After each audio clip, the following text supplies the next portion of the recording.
Baik. Bismillahirrahmanirrahim. Assalamualaikum warahmatullahi wabarakatuh. Assalamualaikum. Alhamdulillahilladzi khalaqal mauta wal hayata liyabluwakum ayyukum ahsanu amala wa huwal azizul ghafur. Allahumma salli wa sallim wa barik ala Muhammad wa ala alihi wa ashabihi wa man tabi'ahum bi ihsanin ila yaumiddin. Alhamdulillah Bapak Ibu, sahabat-sahabat sekalian, kita dipertemukan kembali oleh Allah Subhanahu wa taala di dalam satu majelis kajian keilmuan Islam insya Allah yang pada kesempatan kali ini alhamdulillah telah hadir di tengah-tengah kita semua guru kita yang terhormat Ustadz Askar Wardana LC MPD. Alhamdulillah. Insya Allah pada kesempatan kali ini kita akan lanjutkan kajian mengenai hadis Al-Arba'in An-Nawawiyah insya Allah Ustadz ya. Bulan lalu Nggih. kita sudah mulai di hadis yang pertama, insya Allah pada kesempatan kali ini kita akan dibimbing kembali oleh beliau memasuki hadis yang kedua. Ya, biasanya kita sebut hadis Jibril nih Ustadz ya, panjang Iya, hadisnya ya, betul. Masya Allah. Mudah-mudahan nanti bisa Cukup panjang. kita tarik faedah-faedah keilmuan yang akan dipaparkan oleh beliau. Insya Allah sudah saatnya Ustadz bisa kita mulai tafadhol. Insya Allah. Nggih, jazakumullah khairan. Assalamualaikum warahmatullahi wabarakatuh. Waalaikumsalam warahmatullahi Innal wabarakatuh. hamdalillah nahmaduhu wa nasta'inuhu wa nastaghfiruh wa na'udzu billahi min syururi anfusina wa min sayyiati a'malina. Man yahdihillahu fala mudilla lahu wa man yudlil fala hadiyalah. Wa asyhadu an la ilaha illallah wahdahu la syarikalah wa asyhadu anna Muhammadan abduhu wa rasuluh. Ya ayyuhalladzina amanu taqullaha haqqa tuqatih wa la tamutunna illa wa antum muslimun. Ya ayyuhan nasu taqu rabbakum alladzi khalaqakum min nafsin wahidah wa khalaqa minha zawjaha wa batha minhuma rijalan katsiran wa nisaa'a wattaqullaha alladzi tasaaluna bihi wal arham innallaha kana 'alaikum raqiba.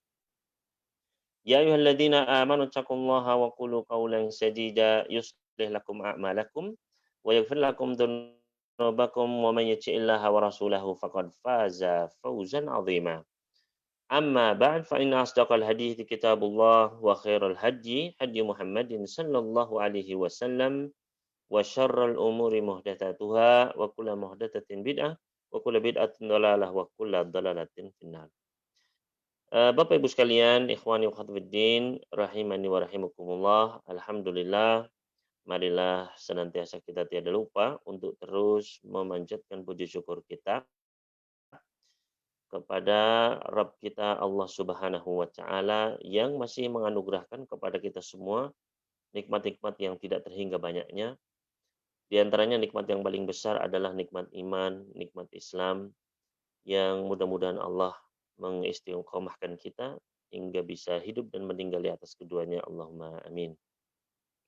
Maka pada pertemuan di malam hari ini insya Allah kita akan melanjutkan perjalanan kita dalam mempelajari salah satu kitab warisan para ulama kita, yaitu kitab Al-Arba'in An-Nawawiyah yang dikarang oleh Al-Imam Abu Zakaria Yahya bin Syaraf An-Nawawi rahimahullahu ta'ala.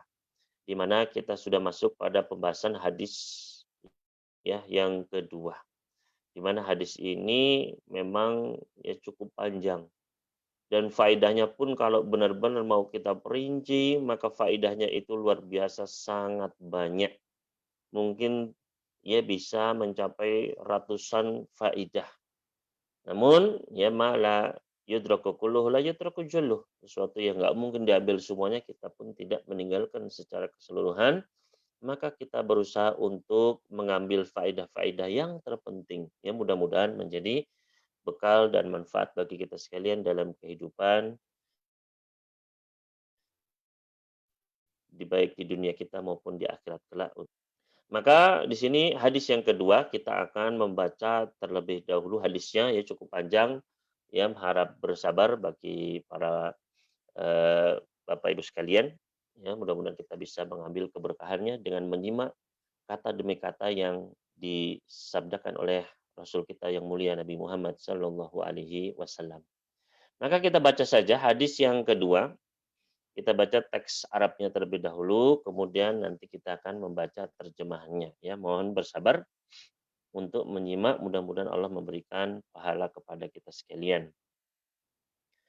Berkata Al-Imam An-Nawawi rahimahullahu taala, an Umar radhiyallahu taala anhu aidan qala bainama nahnu julusun 'inda Rasulillah sallallahu alaihi wasallam dzata yaumin idh tala'a 'alaina rajulun syadidu bayadis thiyabi syadidu sawadis sya'ri la yura 'alaihi atharu safari wa la ya'rifuhu minna ahad hatta jalasa ila nabiyyi sallallahu alaihi wa alihi wasallam fa asnada rukbatayhi ila rukbatayhi wa wada'a kaffayhi ala fakhidhayhi wa qala ya Muhammad akhbirni 'anil Islam. Faqala Rasulullah sallallahu alaihi wasallam al-Islamu an tashhada an la ilaha illallah wa anna Muhammadan Rasulullah wa tuqimus shalah wa tu'tiyaz zakah wa tasuma Ramadan wa tahujjal baita in istata'ta ilaihi sabila. Qala sadaqta. Qala fa'ajibna lahu yas'aluhu wa yusaddiquhu. Qal fa akhbirni 'anil iman. Qal an tu'mina billahi wa malaikatihi wa kutubihi wa rusulihi wal yaumil akhiri wa tu'mina bil qadari khairihi wa syarrihi. Qal sadaqta. Qal fa akhbirni 'anil ihsan. Qala an ta'budallaha ka'annaka tarah fa illam takun tarahu fa innahu yarak. Qal fa akhbirni 'anis sa'ah. Qal mal mas'ulu 'anha bi'a'lama minas sa'ili. Qal fa akhbirni 'an amaratiha. Qal an talidal amatu rabbataha wa antaral hufatal uratal 'alata ri'a asya'i yatatawaluna fil bunyan. Qal thumma intalaqa falabithtu maliyah. Thumma qala li ya Umar atadri min qal fa innahu Jibril atakum yu'allimukum dinakum rawahu Muslim. Adapun terjemahannya atau artinya, ya. Berkata Al-Imam An-Nawawi rahimahullahu ta'ala, dari Umar radhiyallahu anhu juga. Kenapa juga? Karena di hadis yang pertama tentang juga radhiyallahu ta'ala anhu juga beliau berkata, Rasulullah sallallahu alaihi wasallam pada suatu hari tiba-tiba datanglah seorang laki-laki yang mengenakan baju yang sangat putih dan berambut sangat hitam. Tidak tampak padanya bekas-bekas perjalanan jauh dan tidak ada seorang pun di antara kami yang mengenal lelaki tersebut. Hingga kemudian lelaki itu pun duduk di hadapan Nabi Shallallahu Alaihi Wasallam, lalu menempelkan kedua lututnya kepada kedua lutut Rasulullah Shallallahu Alaihi Wasallam. Kemudian maka Rasul Shallallahu Alaihi Wasallam pun menjawab, Islam adalah engkau bersaksi bahwasanya tiada ilah Tuhan yang berhak disembah kecuali Allah, dan engkau mendirikan sholat, menunaikan zakat, puasa. Kemudian lelaki itu pun berkata, kamu benar. Maka kami semua pun heran. Dia yang bertanya, dia pula yang membenarkan. Kemudian dia pun bertanya lagi. beritahukan kepadaku tentang iman. Maka Nabi SAW pun menjawab, iman adalah engkau beriman kepada Allah, kepada malaikat-malaikatnya, kitab-kitabnya, rasul-rasulnya, kepada hari akhir, dan engkau beriman kepada takdir yang baik maupun yang buruk. Kemudian dia pun berkata, kamu benar. Kemudian dia berkata lagi, beritahukan kepadaku tentang apa itu ihsan. Maka Nabi SAW pun menjawab, ihsan adalah engkau beribadah kepada Allah seakan-akan engkau melihatnya. Dan jika engkau tidak dapat melihatnya, maka sesungguhnya Allah melihatmu. Kemudian laki-laki itu bertanya lagi, beritahukan kepadaku tentang hari kiamat. Kapan hari kiamat? Maka Nabi SAW menjawab, yang ditanya tidak ada yang bertanya. Maka laki itu pun berkata, beritahukan kepadaku tentang tanda-tandanya. Maka Nabi SAW pun bersabda, jika seorang budak melahirkan tuannya, dan jika engkau melihat orang yang bertelanjang kaki dan dada, yang miskin dan penggembala domba, kemudian berlomba-lomba meninggikan bangunannya. Kemudian orang itu pun pergi. Dan aku pun berdiam beberapa waktu, kemudian Rasul SAW pun bertanya kepadaku, wahai Umar, tahukah engkau siapa yang tadi bertanya itu? Maka aku pun menjawab, Allah dan Rasulnya lebih mengetahui. Maka beliau pun bersabda, itu adalah Jibril yang datang kepada kalian untuk mengajarkan kepada kalian tentang agama kalian. Hadis ini diriwayatkan oleh Imam Muslim di dalam sahihnya. Maka ini adalah ya hadis Jibril yang dikenal oleh para ulama dengan hadis Jibril. Karena Jibril datang kepada Rasul sallallahu alaihi wasallam dan para sahabat itu dalam bentuk wujud manusia. Maka faedah yang bisa kita ambil, ya, ikhwani wa akhwati fiddin rahimani wa rahimakumullah. Faedah yang pertama adalah dari hadis tersebut, yaitu ketawaduan Rasulullah sallallahu alaihi wasallam. Ya, bagaimana sifat tawaduknya beliau. Dari mana kita mengambil faedah ini? Yaitu tadi disebutkan, ya, bainama nahnu julusun inda Rasulillah sallallahu alaihi wasallam. Ketika kami sedang duduk-duduk di sisi Rasul sallallahu alaihi wasallam. Jadi Umar menggambarkan Umar dan para sahabat itu duduk, ya, di samping Rasul sallallahu alaihi wasallam. Berarti beliau itu, ya, dekat dengan para sahabat beliau. Ibaratnya seorang raja dengan rakyatnya itu dekat, duduk bareng. Ya. Begitu pula ketika laki-laki tadi datang, fasnada rukbataihi ila rukbataihi.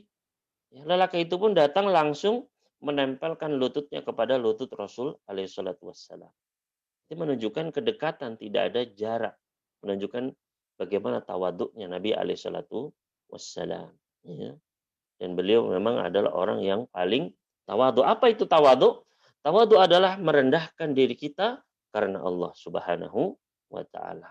Ya, seseorang dia merendahkan dirinya, ya, tidak merasa lebih dari orang lain karena Allah Subhanahu wa taala. Dan ya, sikap rendah hati Nabi sallallahu alaihi wasallam ini, ya, banyak sekali dijelaskan di antara di dalam sebuah hadis diriwayatkan oleh Imam Al-Baihaqi dari sahabat Anas bin Malik radhiyallahu taala anhu. Anas berkata, dakhala Rasulullah sallallahu alaihi wasallam Makkah yaumal fathi wa dhaqnuhu ala rahilatihi mutakhashsyian. Ketika Nabi Rasulullah SAW masuk ke dalam kota Mekah, ketika setelah Mekah itu ditaklukkan, Fathu Mekah, pada hari ketika ditaklukkannya kota Mekah, Rasul SAW masuk ke dalam kota Mekah. Ya. Bagaimana beliau masuk? Biasanya orang itu, Pak, kalau sudah menang, ya, biasanya apa? Petantang-petanteng. Ya. Apalagi di kota Mekah yang dulu beliau itu dizolimi di sana. Ya. Beliau disakiti, beliau diusir, bahkan mau dibunuh, diperangi. Ya. Harusnya kan ketika menang, mana musuh saya, begitu. Ya. Mengangkat dada dengan, ya, tingginya, mengangkat kepalanya. Tapi subhanallah kata Anas, Rasul alaihissalatu wassalam ketika masuk ke kota Mekah, di hari ketika beliau ya berhasil menaklukkan kota Mekah, beliau itu Pak dagunya sampai nempel ke tunggangan beliau. Itu. Bukan justru mendangak, ya. Bukan justru ya mau membusungkan dada, enggak. Bahkan di dalam riwayat lain diriwayatkan oleh Ibnu Ishaq di dalam ya, sirah beliau, ya, kitab Sirah Nabawiyah milik Ibnu Ishaq disebutkan anna Rasulullah sallallahu alaihi wasallam la yada'u ra'sahu tawadu'an hina ra'a ma akramahu Allahu bihi minal fathi. Bahwasanya Rasul sallallahu alaihi wasallam dahulu menundukkan kepala beliau tawadu'an karena beliau merendahkan diri beliau di hadapan Allah. Ya. Kenapa? Hina ra'a ma akramahullahu bihi minal fatih. Ketika beliau menyaksikan Allah telah memuliakan dirinya dengan berhasil menaklukkan kota Mekah. Ya. Jadi ketika biasanya kalau orang sudah menang, Pak, apalagi lawan musuh-musuhnya, mana musuhnya begitu kan? Ya, ingin balas, ingin bisa menumpahkan begitu ya. Tapi Rasulullah SAW enggak. Ya, justru beliau tawadhu. Nah, ini sikap yang harus kita, akhlak yang harus kita tiru dari beliau. Ya. Laqad kana lakum fi Rasulillahi uswatun hasanah. Sungguh telah ada ya bagi kalian di dalam diri Rasul sallallahu alaihi wasallam suri tauladan yang baik. Ya, sikap tawadhu beliau luar biasa. Ya. Oleh karena itu beliau itu dekat dengan ya rakyat beliau istilahnya. Ya, dengan umat kaum muslimin. Sampai-sampai kalau ada budak wanita begitu ya, anak kecil ya mau narik beliau, mau ngajak main beliau itu dengan mudahnya. Ini menunjukkan kedekatan beliau dan tawadhunya beliau. Beliau sebagai pemimpin, beliau tidak merasa tinggi hati, tidak merasa ya lebih daripada selainnya. Dan begitu juga kita, makanya Nabi alaihissalatu wassalam dalam hadis riwayat Muslim, beliau memotivasi kita untuk bersikap tawadhu. Wa ma tawadhu'a ahadun lillah illa rafa'ahullah. Dan tidaklah seorang pun tawadhu bersikap merendahkan dirinya lillah ikhlas untuk Allah illa rafa'a melainkan Allah akan mengangkat dirinya. Akan angkat derajatnya. Nah, ini adalah ya faedah yang pertama yaitu bagaimana ketawaduan Nabi Shallallahu alaihi wasallam ya. Selanjutnya kita masuk ke dalam faedah yang kedua yaitu dianjurkan untuk duduk-duduk bersama orang saleh. Ya, mujalasatus salihin. Nah, ini berdasarkan hadis tadi. Ya ketika ya kata Umar, bainama nahnu julusun ketika kami sedang duduk-duduk. Jadi memang para sahabat senang untuk duduk-duduk bersama Rasul alaihissalatu wassalam. Ya. Maka dan begitu pula para tabi'in, ya murid-muridnya para sahabat juga demikian. Ya, berusaha untuk duduk bersama orang-orang yang soleh. Kenapa? Karena ketika kita duduk bersama orang-orang soleh, itu kita nggak rugi. Kita justru untung. Ya. Orang ketika duduk bersama orang soleh itu tidak akan rugi. Ya. Berapapun waktu yang kita habiskan itu untung. Sebagaimana disebutkan di dalam hadis yang sahih diriwayatkan oleh Imam Muslim di dalam sahih beliau. Kata Nabi alaihissalatu wassalam, Inna lillahi tabaraka wa ta'ala malaikatan sayyarah. Sesungguhnya Allah itu memiliki malaikat-malaikat yang kerjaannya itu berkeliling. Ya. Maka ya, berkeliling itu cari apa? Mencari majalis zikir, mencari majelis-majelis ilmu. Ya, orang-orang yang berkumpul untuk mempelajari ilmu, baca Al-Quran, mempelajarinya, ya, mempelajari syariat sunnah Rasul. Fa'idha wajadu majlisan fihi dzikrun qa'adu ma'ahum. Kalau malaikat ini Pak lagi muter ya, mendapati ada majlis ya, mudah-mudahan seperti majelis kita ini meskipun saling berjauhan mudah-mudahan pun ya dihadiri oleh para malaikat. Ketika para malaikat ini yang ditugaskan oleh Allah ya mencari majelis-majelis zikir, ketika mendapati maka malaikat ini pun turun duduk bersama orang-orang yang sedang bermajelis ilmu tersebut. Wa haffa ba'dhum ba'dhan bi ajnatihim, maka para malaikat itu pun meletakkan sayap-sayap mereka, ya, melingkupi, mengelilingi majelis tersebut. Sampai, ya, saling menutup sayapnya sampai penuh ke langit, Pak. Jadi penuh sampai langit. Kemudian ketika majelis itu pun selesai, maka para malaikat ini pun kembali ke atas langit sana. Fayas'aluhumullahu azza wa jalla wa huwa a'lamu bihim. Ketika para malaikat ini kembali ke langit, maka Allah pun bertanya, dan Allah itu Maha mengetahui. Allah lebih tahu, ya. Tanpa bertanya pun Allah mengetahuinya. Namun dengan hikmahnya, ya, Allah Subhanahu wa taala bertanya kepada para malaikat tersebut, "Min aina ji'tum?" Wahai para malaikat, kalian dari mana? Maka para malaikat pun menjawab, kami datang dari sisi para hambamu di bumi, ya Allah. Ya. Mereka bertasbih, mereka bertakbir, ya. Mereka, ya, bertahlil, mereka, ya, bertahmid, artinya mensucikanmu, mereka mengagungkanmu, mereka memujimu. Wa yas'alunaka, dan mereka pun minta kepadamu, ya Allah. Maka Allah pun bertanya, wa madza yas'aluni? Apa yang mereka minta dariku? Maka para malaikat menjawab, mereka meminta surgamu, ya Allah. Maka Allah pun bertanya, wa hal ra'u jannati? Apakah mereka sudah pernah melihat surgaku? Maka para malaikat menjawab, la, ya, tidak, ya Allah, belum pernah. Maka Allah bertanya, bagaimana kalau mereka sudah melihat surgaku? Ya. Artinya sekarang aja mereka itu belum pernah lihat surga saya. Ya. Mereka sudah minta mengharap seperti itu. Semangat menghadiri majelis ilmu. Semangat mendengarkan ayat-ayat Allah, hadis-hadis Rasul. Ya. Bagaimana kalau mereka sudah melihat? Pasti ya tambah semangat. Gitu. Qalu yas'alu wa yastajirunaka. Maka kata malaikat, mereka juga berlindung kepadamu, ya Allah. Ya. Maka Allah bertanya, mereka berlindung kepadaku dari apa? Maka para malaikat menjawab, dari nerakamu, wahai Rabb. Ya, mereka berlindung takut sama nerakamu, ya Allah. Maka kata Allah Subhanahu wa taala, apakah mereka pernah melihat nerakaku? Ya, kok takut seperti itu? Maka kata para malaikat, la, enggak pernah. Mereka belum pernah melihat nerakamu. Maka kata Allah, fakaifa law ra'au nari? Bagaimana kalau mereka sudah melihat nerakaku? Sekarang saja sudah demikian takutnya mereka. Ya. Qalu wa yastaghfirunaka, dan mereka pun minta ampun kepadamu, ya Allah. Ya. Maka kata Allah Subhanahu wa taala, qad ghafartu lahum, aku sudah mengampuni bagi mereka dosa-dosa mereka. Wa ataituhum ma sa'alu, dan aku sudah kasih apa yang mereka minta. Artinya dosa mereka itu sudah aku ampuni, ya. Dan mereka tadi kan minta surga, ya, aku akan memberinya untuk mereka. Wa ajartuhum mimmastajaru, dan aku pun akan melindungi mereka dari apa yang mereka takuti. Ya.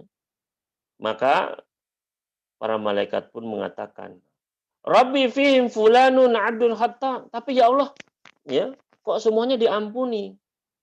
Disedangkan di antara mereka itu ada si fulan, ya, seorang hamba yang banyak salahnya. Innama marra fajala samahum, dia itu cuma numpang lewat, kemudian numpang duduk di situ bersama mereka. Sebenarnya nggak pengen dia itu hadir, ya. Cuma mungkin misalnya kehujanan atau akhirnya ikut duduk bersama mereka, bersama orang-orang saleh tadi. Ya, maka Allah pun mengatakan, walahu ghafartu. Dan untuk si fulan ini pun, yang hamba yang banyak salahnya ini pun, yang hanya sekedar numpang duduk saja, juga baginya sudah aku ampuni. Ya. Nah ini syahidnya. Humul qaumu la yashqa bihim jalisuhum. Karena orang-orang tersebut, orang-orang soleh itu adalah orang-orang yang nggak akan rugi, nggak akan celaka orang yang duduk bersama mereka. Ya. Maka disinilah keutamaan kita duduk-duduk bersama orang soleh. Ya, ketika mereka membahas tentang ilmu, ketika mereka mengingatkan kita, ya, di situ kita mendapatkan manfaat faidah. Ya. Meskipun di situ pun hadirnya pun apa? Hadirnya cuma numpang duduk saja pun tetap dapat ampunan, subhanallah. Ya. Dan ini juga keutamaan kita duduk bermajelis ilmu. Ya. Makanya harus semangat datang ke majelis ilmu. Ketika ada undangan kajian, ya seperti sekarang, ya lewat online seperti ini, nggak apa-apa datangi. Ya, mudah-mudahan dapat ampunan. Ya, ajak keluarga kita. Untuk apa? Ya, agar mereka pun dapat ampunan. Ya, tapi Ustadz dia anak saya itu misalnya ikut pengajian itu cuma malah main HP, malah ya nggak perhatian, nggak apa-apa. Mudah-mudahan dapat ampunan, mudah-mudahan nanti dapat hidayah. Ya.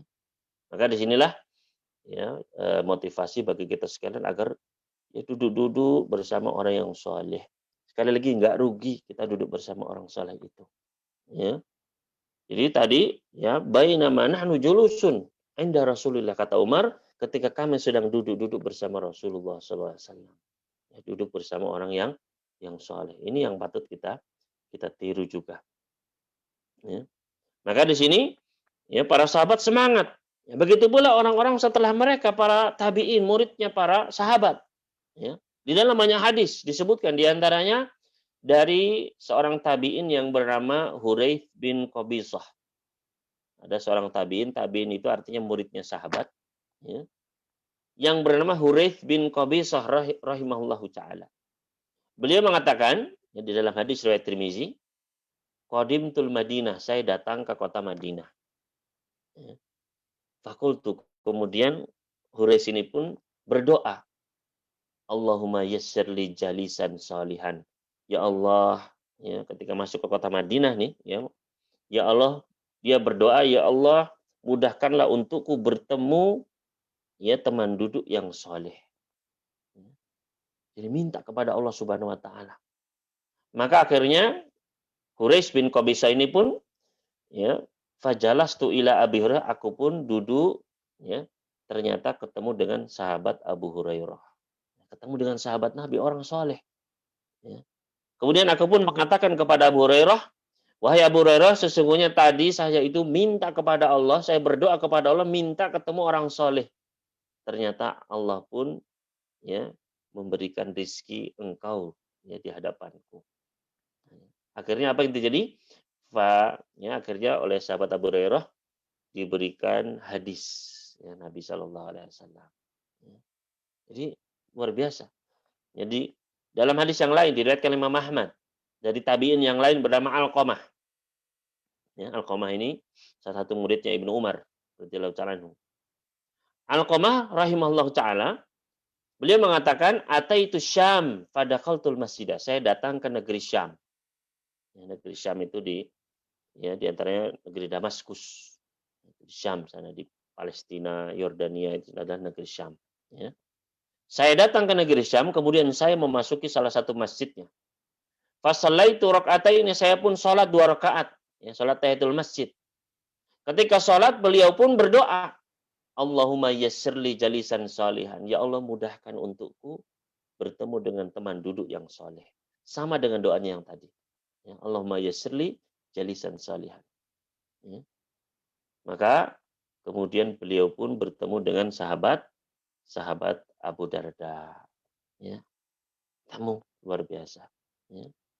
Di dalam hadis yang lain juga diriwayatkan oleh Imam Tirmidzi dari tabi'in yang lain bernama Khaythamah ibn Abi Sabrah rahimahullahu taala. Ya. Tabi'in ini Khaythamah beliau datang ke kota Madinah. Fasa'altullaha an yuyassira li jalisan solihan. Saya pun minta kepada Allah agar bisa dimudahkan bertemu dengan teman duduk yang soleh.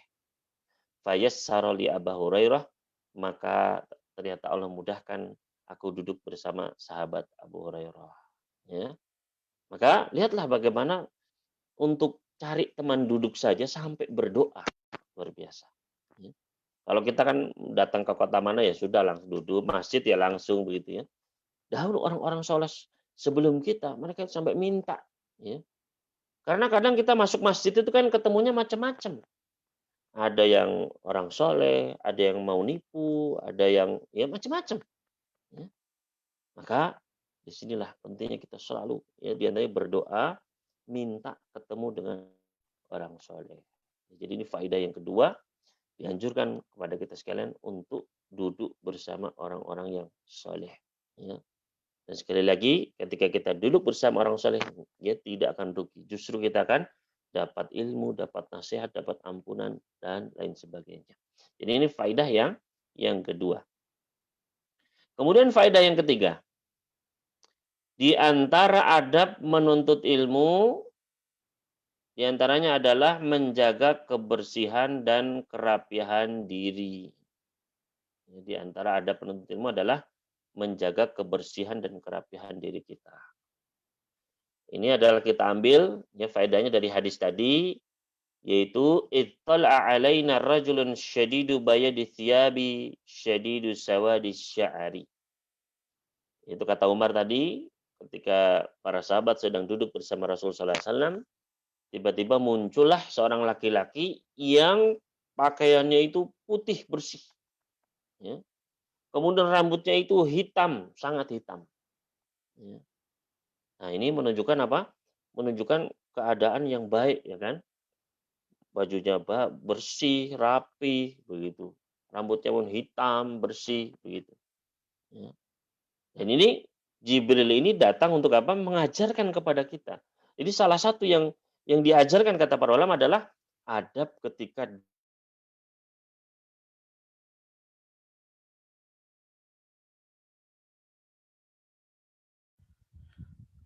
Ustadz Asar terhenti sepertinya. sudah malam nih langsung pakai baju tidur, jadi sekalian langsung tidur begitu, jangan ya. Hendaknya kita apa? Ya kerapihan, ya, kita jaga untuk apa? Untuk mengagungkan ilmu, mengagungkan firman-firman Allah, dan juga mengagungkan sabda Rasulullah SAW. Ilmu agama. Ya, kita agungkan, karena ini termasuk syiar Islam. Dan Allah Subhanahu wa taala berfirman, "Wa may yu'azzim sya'airallah fa innaha min taqwal qulub." Barang siapa yang mengagungkan syiar-syiar Allah, tanda-tanda syariat kebesaran Allah Subhanahu wa taala, maka itu adalah tanda dari ketakwaan yang ada di dalam hati.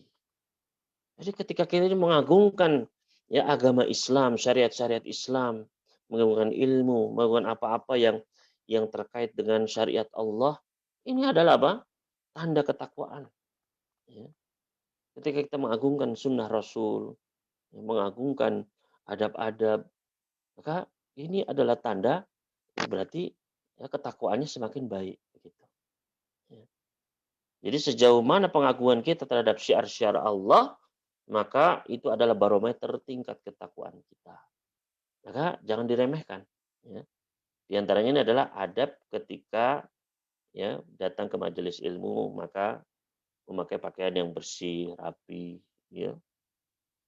Dahulu Imam Malik rahimahullah ta'ala, ya, Imam Darul Hijrah, Imam Malik ya, la yajlisu majlis al-hadis hatta yatatahhar wa yatatayyab wa yalbas ahsana siyab. Dulu Imam Malik itu beliau tidaklah hadir ke majelis beliau, majelis membacakan hadis seperti kita saat ini, ya, melainkan beliau pasti sudah berwudu, ya, sudah memakai minyak wangi, sudah memakai pakaiannya yang terbaik, subhanallah. Dalam rangka apa? Bukan untuk sombong apa enggak, untuk mengagungkan ilmu, ya. Karena yang akan yang dibacakan adalah firman-firman Allah, sabda-sabda Rasul alaihi salatu wassalam, ya. Yang merupakan wahyu yang Allah turunkan, petunjuk bagi kita manusia, ya. Oleh karena itu ini adalah salah satu pengagungan, ya. Jadi ya berpakaian yang rapi, dan ini ya berpakaian rapi ini juga ya berpakaian bagus ini ya, nggak apa-apa memang, ya. Nabi sallallahu alaihi wasallam pernah bersabda di dalam hadis riwayat Muslim, la yadkhulul jannata man kana fi qalbi mithqalu dzarratin min kibrin. Enggak akan masuk ke dalam surga orang yang di dalam hatinya ada sebesar biji kesombongan. Maka seorang sahabat pun bertanya, "Wahai Rasulullah, bagaimana apabila seseorang itu pengen bajunya itu bagus, ya, sendalnya bagus? Apakah ini termasuk kesombongan gitu ya? Yang bisa mencegah seseorang masuk ke dalam surga?" Maka kata Nabi sallallahu alaihi wasallam, "Innallaha jamilun yuhibbul jamal." Sesungguhnya Allah itu maha indah dan Allah mencintai keindahan. Al-kibru batrul haq wa ghamtun nas. Yang dimaksud dengan kesombongan adalah batrul haq, menolak kebenaran, ya. Wa ghamtun nas, dan merendahkan manusia, itu kesombongan. Adapun seseorang dia pakai baju bagus, nggak ada masalah. Ya. Dahulu para sahabat mereka memakai baju, ya, baju-baju yang ya harganya sampai ya puluhan dinar, ya. Tapi bukan untuk ya berbangga-bangga, merendahkan manusia, tidak. Ya. Sekali lagi, yang dimaksud dengan kesombongan kata Nabi sallallahu alaihi wasallam adalah al-kibru batarul haq. Yang dinamakan kesombongan adalah menolak kebenaran. Ya. Ada Al-Qur'an ditolak, ada hadis ditolak. Ya, kebenaran. Yang dikatakan ini loh wajib hukumnya, ditolak. Ya. Ini loh hukumnya haram misalnya, ditolak. Ya. Maka itulah adalah yang dimaksud dengan kesombongan. Maka kita jangan menolak kebenaran. Ketika datang ayat Allah, datang hadis Rasul, sami'na wa ata'na. Ya. Karena kata Allah Subhanahu wa taala, innama qaulul mu'minina idza du'u ilallahi wa rasul an yaqul sami'na wa ata'na. Ya. Ucapan seorang mukmin itu kalau diseru kepada Allah dan Rasulnya, nggak ada ucapan lain kecuali sami'na wa ata'na, kami dengar, kami taat. Ya. Jadi itu, ya, perpakaian rapih itu adalah, ya, justru dicintai oleh Allah Subhanahu. Innallaha jamilun yuhibbul jamal. Ya. Tapi juga bukan berarti kemudian bermewah-mewahan, enggak juga, gitu. Ya. Jadi jangan kemudian diartikan ya berlebih-lebihan, juga tidak, ya. Namun ya hendaknya pada batasnya, ya, tidak terlalu berlebihan, juga tidak terlalu ya sengaja memakai baju-baju yang jelek misalnya, pakai baju yang sudah sobek-sobek misalnya dengan sengaja, padahal dia bisa membeli pakaian yang lebih, enggak juga, ya. Jadi pertengahan, pakailah pakaian yang pantas, yang rapi, begitu, ya. Di dalam hadis yang diriwayatkan oleh Imam Abu Dawud, pernah ada seorang sahabat, ya, yang datang kepada Nabi sallallahu alaihi wasallam memakai baju yang sudah, ya, yang kusam, yang sudah tidak pantas, begitu. Maka ditanya oleh Rasulullah SAW, "Alaka malun?" Kamu ini punya harta apa enggak sih? Ya. Maka sahabat ini menjawab, "Na'am, iya ya Rasulullah, saya punya harta." Ya. "Min ayil mal?" Hartanya apa saja sih? Ya. Maka sahabat ini menjawab, "Saya punya onta, punya kambing, punya kuda, punya budak banyak," gitu. Ya. Maka kata Nabi sallallahu alaihi wasallam, "Fa idza atakallahu malan." Kalau kamu sudah diberikan rizki, harta sama Allah Subhanahu wa taala, ya. Falyul atharu ni'matillahi 'alaika. Perlihatkan, tampakkan bekas, tampakkan bekas kenikmatan Allah yang berikan kepadamu itu. Ya. Artinya pakai baju yang bagus lah. Ya, kamu punya harta ada, ya, cukup, ya, maka jangan pakai baju yang demikian buruknya, jangan. Ya, jadi pakai pakaian yang pantas, yang baik, ya. Maka ini adalah bukan bagian dari kesombongan, bahkan dianjurkan, ya, kita memakai pakaian yang baik, apalagi ketika duduk bermajelis ilmu, ya. Maka tadi Jibril datang dalam pakaian yang putih bersih dan ya, rambutnya juga rapih, ya. Jadi itu adalah faidah yang ketiga. Selanjutnya kita masuk ke faidah yang keempat, ya, yaitu warna pakaian terbaik dalam Islam adalah warna putih. Ya. Warna pakaian terbaik dalam Islam adalah warna putih. Ya. Kan tadi disebutkan dalam hadis tadi, yaitu ketika Jibril datang, ya, itu pakaiannya syadidu bayadis thiyab, bajunya sangat putih bersih. Ya. Nah, kenapa kok disebutkan faedahnya pakaian terbaik dalam Islam adalah warna putih? Nah, ini berdasarkan hadis yang lain. Ya. Jadi nggak boleh kita mengatakan sesuatu itu lebih baik atau paling baik kecuali dengan apa? Dengan dalil. Ya.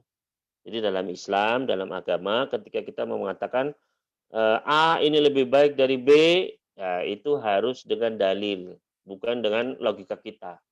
Ya. Sampai-sampai para sahabat saja ketika mengatakan, ya, sahabat Abu Bakar lebih baik daripada Umar, ya itu dengan sepengetahuan Rasul sallallahu alaihi wasallam. Ya. Jadi dalam Islam ketika kita menentukan A lebih afdol dari B, itu harus dengan dalil. Jadi jangan dari hawa nafsu kita atau logika kita, jangan. Ya. Nah, ketika di sini kita mengatakan, kenapa kok warna pakaian terbaik dalam Islam adalah warna putih? Apa dasarnya, Ustaz? Ya, yaitu disebutkan di dalam hadis riwayat Abu Dawud nomor 3878 dalam Sunan Abi Dawud. Ya, dan disahihkan oleh Albani rahimahullah taala. Yaitu Nabi alaihi salatu wasallam pernah bersabda, ilbasu min thiyabikumul bayad. Pakailah di antara pakaian-pakaian kalian itu yang berwarna putih. Fa innaha min khairi thiyabikum, karena warna putih itu adalah sebaik-baik warna pakaian kalian. Wa kaffinu fiha mautakum, dan kafanilah mayat-mayat kalian, jenazah-jenazah kalian dengan memakai kain yang berwarna putih. Jadi Bapak Ibu sekalian rahimani wa rahimakumullah, di sini Nabi sallallahu alaihi wasallam sendiri yang memerintahkan. Ya, pakailah pakaian itu kalau bisa yang putih. Kenapa? Fa innaha min khairi thiyabikum, karena itulah pakaian yang terbaik. Jadi yang mengatakan itu terbaik ke siapa? Rasul alaihi salatu wasallam. Makanya kita katakan di sini warna pakaian terbaik dalam Islam adalah warna putih. Ya, karena ada dasarnya, yaitu sabda beliau, ya, sebaik-baik pakaian kalian adalah yang berwarna putih. Ya. Dan juga kafan, kenapa kok kafan itu warna putih? Ya karena memang kata Nabi sallallahu alaihi wasallam, wa kafinu fiha mautakum, kafanilah jenazah-jenazah kalian itu dengan kain yang berwarna putih. Tapi bukan berarti warna selain putih tidak boleh, gitu. Ya. Nabi sallallahu alaihi wasallam pernah memakai baju ya selain warna putih, pernah. Ya. Maka ini menunjukkan kepada kita sekalian bahwasanya ya boleh ya warna apa aja ya selama tidak ada larangan dari Allah dan Rasulnya, boleh ya. Tapi warna yang terbaik adalah warna putih. Ya. Jadi itu adalah faidah yang kelima. Selanjutnya faidah yang keempat ya. Selanjutnya faidah yang kelima, di antara ada penuntut ilmu adalah mendekat kepada guru. Ya, di antara ada penuntut ilmu adalah mendekat kepada guru. Jadi kalau kita datang Pak ke majelis ilmu, ya kalau bisa itu mendekat. Ya. Biasanya kalau di masjid-masjid itu Pak, mereka nggak mendekat ke guru, mendekat ke tembok, biasanya senden, begitu ya. Ya, ya kalau yang sepuh mungkin nggak apa-apa. Ya, tapi kalau bisa itu memang adabnya yang utama adalah kita itu mendekat kepada guru, ya, kepada pembicaranya. Ya, bahkan di dalam hadis diriwayatkan oleh Ibnu Hibban, ya, di dalam sahih beliau, yaitu dari Abi Waqid Al-Laitsi. Rasulullah SAW pernah ketika beliau sedang duduk di dalam masjid, para sahabat sedang ya bermajelis duduk di sekeliling beliau, tiba-tiba datang 3 orang lelaki. Yang 2 orang, ya ketika datang itu yang 2 orang datang kepada Nabi SAW, yang satu kabur, yang satu pergi. Maka ketika 2 orang ini pun datang, mereka pun mengucapkan salam, assalamualaikum. Ya.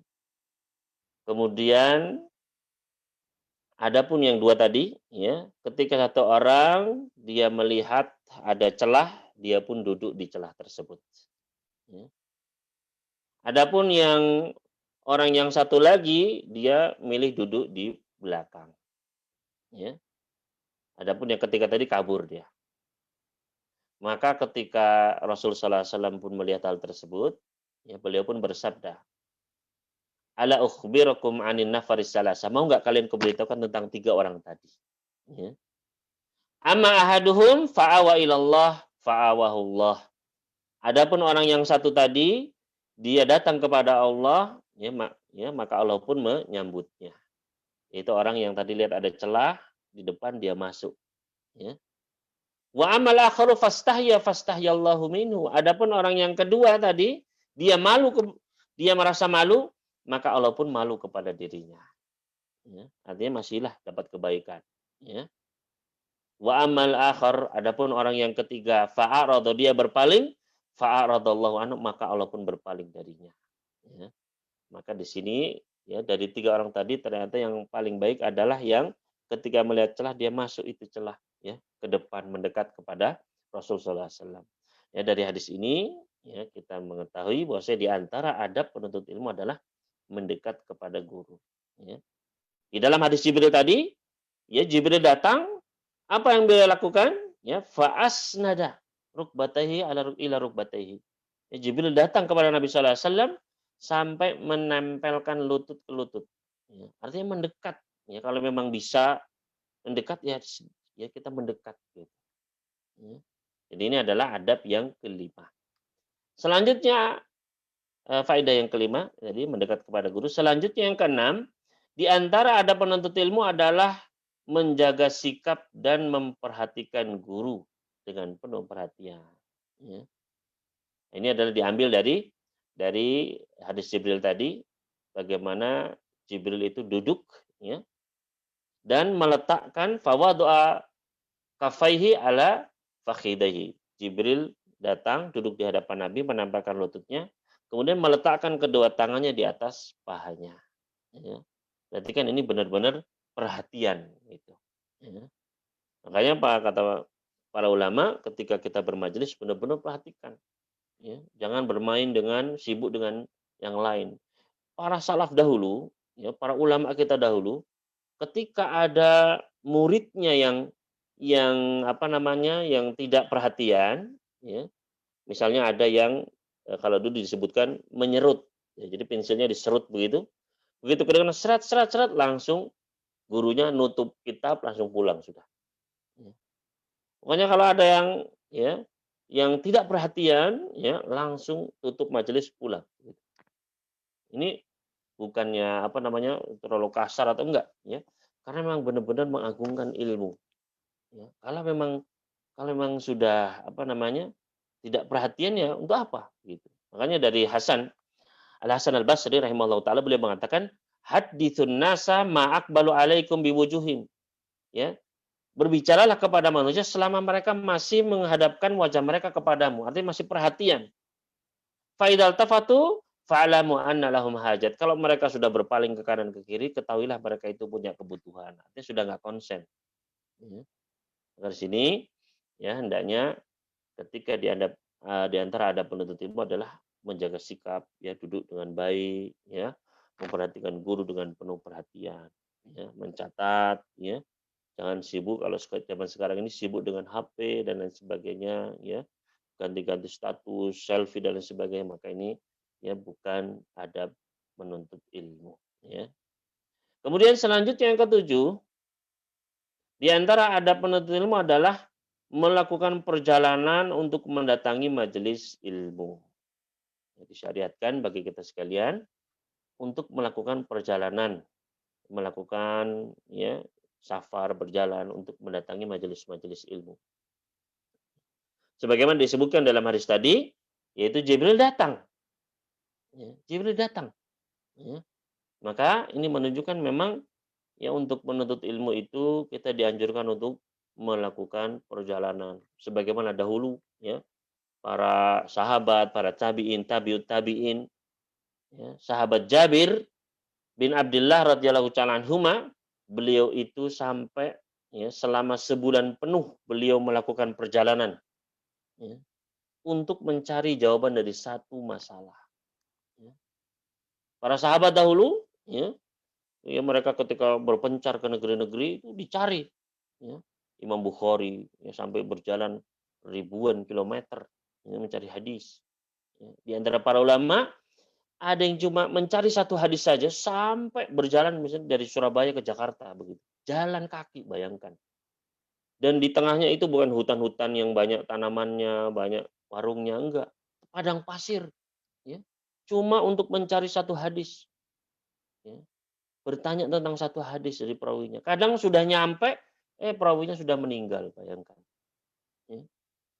Jadi ya demikian beratnya mereka dalam rangka untuk mempelajari ilmu. Ya, melewati gurun. Makanya para ulama hadis dulu itu biasa, ya mohon maaf, minum air kencing sendiri itu biasa. Ya, bahkan nggak akan jadi ahli hadis kalau belum minum pipisnya sendiri. Kenapa? Karena di jalan itu sering kehabisan makanan, kehabisan minum, ya. Jadi kencingnya itu ditampung, kalau habis diminum begitu, ya. Jadi ya itulah yang sebenarnya dikatakan oleh Al-Imam Abu Hatim, ya. Jadi saya sudah beberapa kali minum air kencing itu biasa karena mencari hadis itu melewati gurun-gurun begitu luar biasa, ya.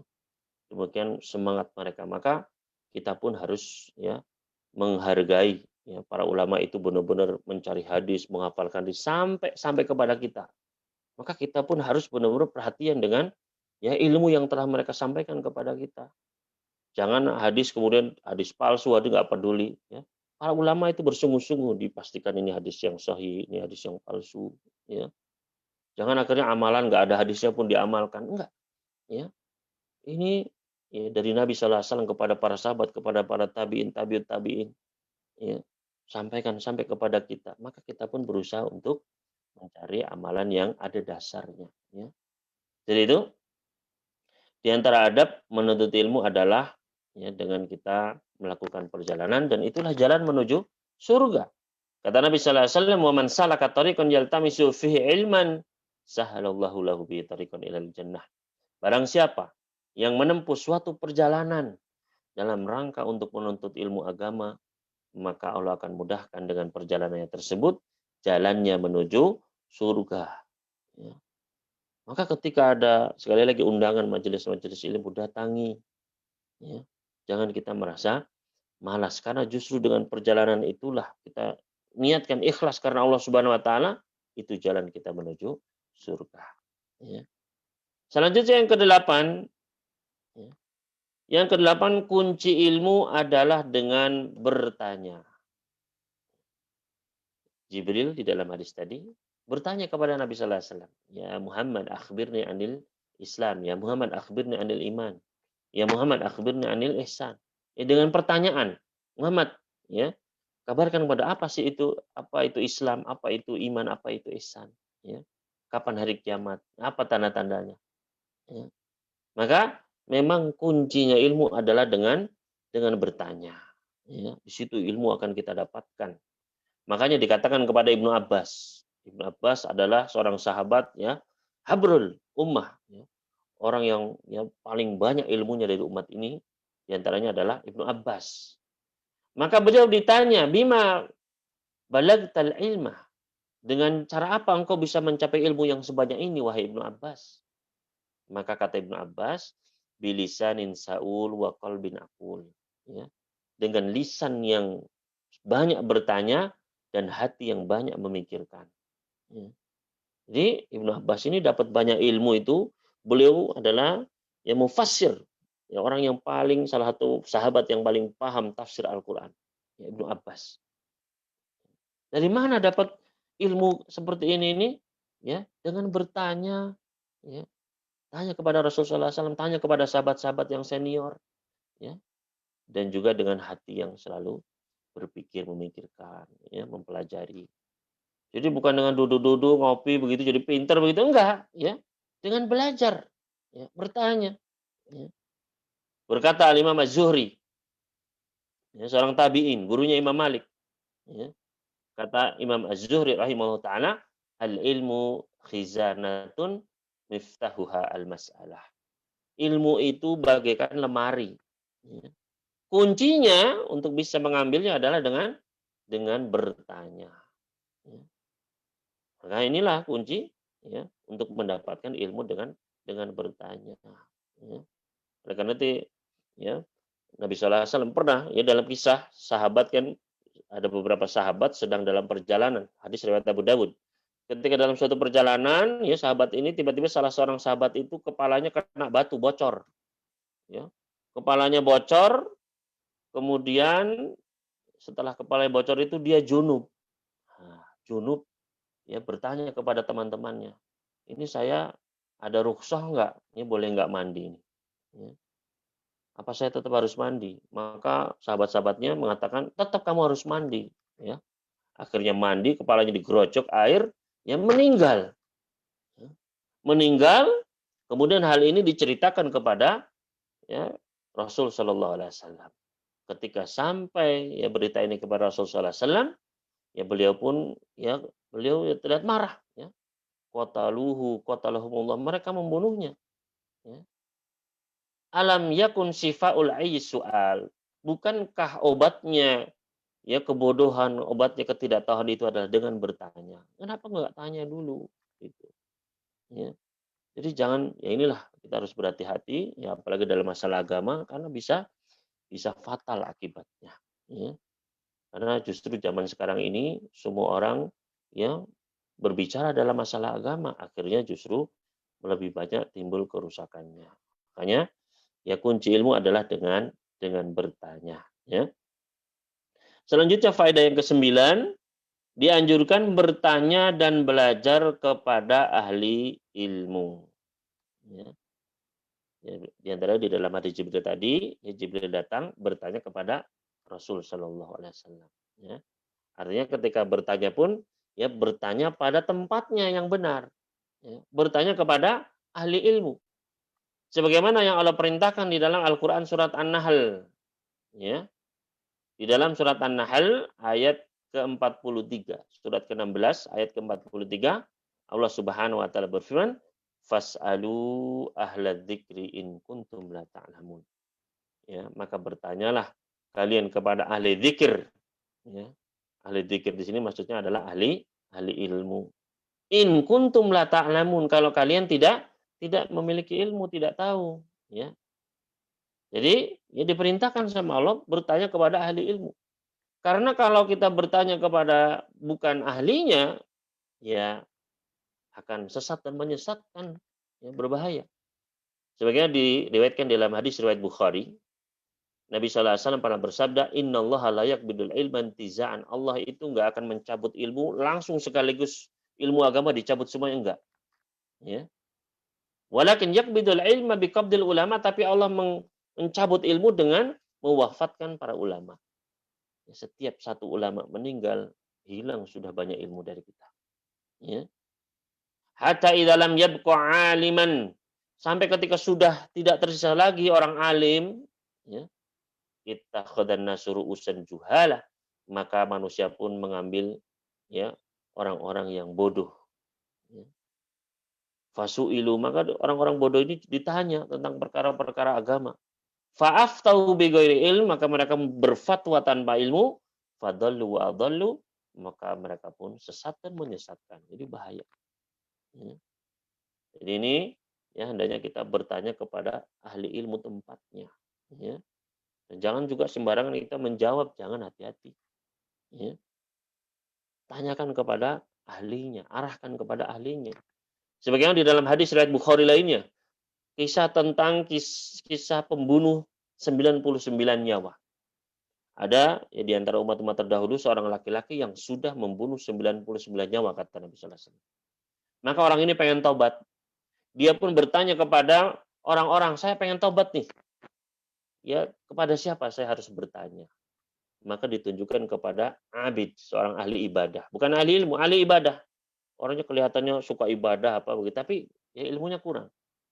Ditunjukkan kepada ahli ibadah, ditanya, ya wahai ya Pak ahli ibadah, saya baru membunuh 99 orang. Ya, boleh nggak saya tobat? Maka si ahli ibadah menjawab, nggak bisa, enak saja. Ya, sudah membunuh 99 orang, itu berapa itu anak jadi yatim, ya wanita jadi janda. Ya. Maka ya nggak bisa tobat, enak saja. Maka si pembunuh ini pun ya namanya nggak bisa tobat, ya sudah kesel, dibunuh juga lah itu ahli ibadah. Genap menjadi 100. Ya. Maka kemudian orang ini setelah membunuh kembali ingin bertobat. Dia bertanya kepada orang-orang, kemana saya harus bertanya nih? Ya saya ingin tobat. Kali ini ditunjukkan ila alimin, kepada seorang ahli ilmu. Ya. Maka dia pun mendatangi ahli ilmu tersebut. Ya, mengatakan saya sudah membunuh 100 nyawa. Bisa nggak saya tobat? Ya. Maka dijawab oleh sang alim tersebut. Wa ma yahulu bainaka wa bainat taubah minallah. Apa yang bisa mencegahmu ya, menghalangimu untuk bertobat kepada Allah? Nggak ada, silahkan bertobat. Tapi lihat kalau orang alim ditanya, kamu tinggal di mana mas? Ya. Oh saya tinggal di kampung sana Pak. Oh jangan, kalau di sana kamu pasti bunuh lagi.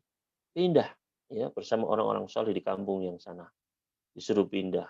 ya, maka dia pun mengikuti saran sang alim tersebut, di tengah jalan meninggal, ya. Kemudian datang malaikat adab, malaikat rahmat, saling rebutan, ini harus diadab enggak, ini harus dirahmat. Akhirnya datang malaikat ketiga dalam wujud manusia, coba diukur mana yang lebih dekat. Ya, ternyata lebih dekat kepada kampung yang dia tuju, maka dia pun mendapatkan rahmat Allah. Ya. Nah, jadi apa?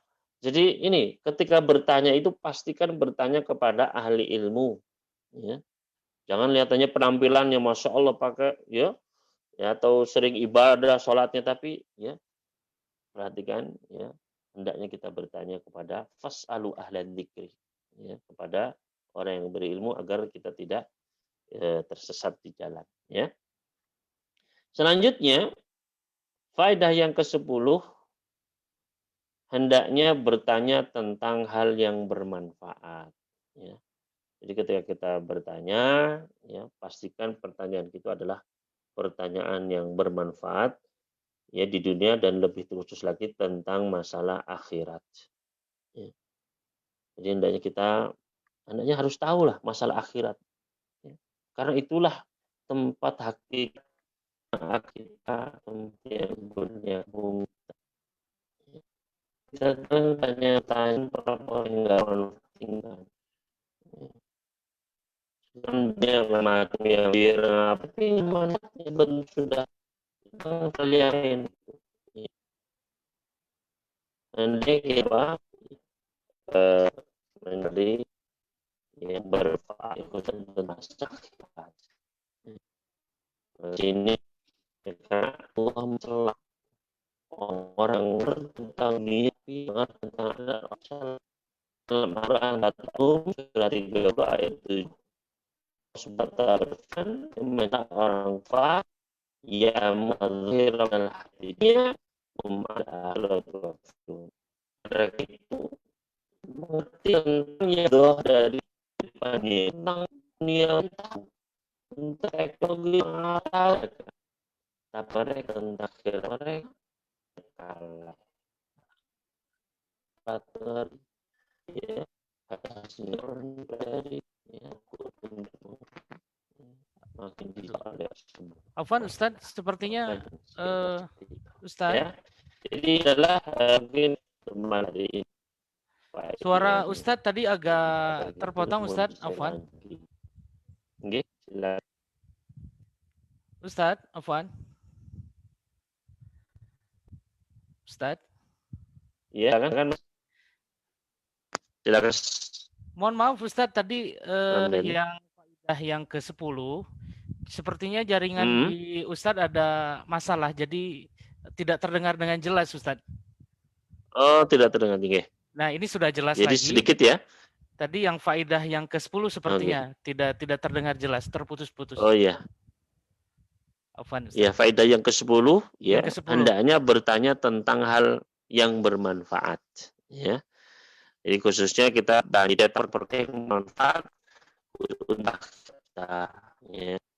Khususnya tentang bermasalah karena saya beli yang sesuai dengan Islam. Terkadang ada orang itu manusia aja tahu. Kembali putus-putus Ustaz. Kurang begitu jelas. Oleh mohon ya. Ya mungkin ini saya semalu. Perlu